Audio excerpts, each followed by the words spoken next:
how to add Chrome extensions on your MacBook. So it's really easy. So let's get right into it. Just go ahead and open your MacBook and make sure you're signed in.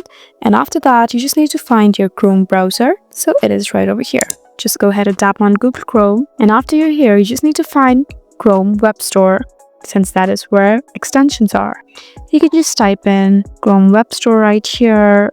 But if you want to directly go to the web store, then you just need to look at the top right corner where there's a 3-dot button. Just go ahead and tap here, and now you have options like New Tab and many more. Now you can see extensions right here.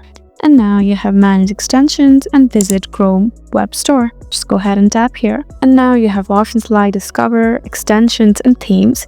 Since you're trying to add extensions, just go ahead and tap on Extensions right here. Now just search for the extension you would like. So let's say you want a dark theme for Chrome. Just go ahead and tap here and tap on this option that says Add to Chrome. Tap on Add Extension. As you can see, the extension has been successfully added to your Google Chrome. So there you go. That's how easy it is. I hope this video was helpful for you. Leave us a like and drop us a comment down below, and we'll see you again in our next video. Thank you for watching.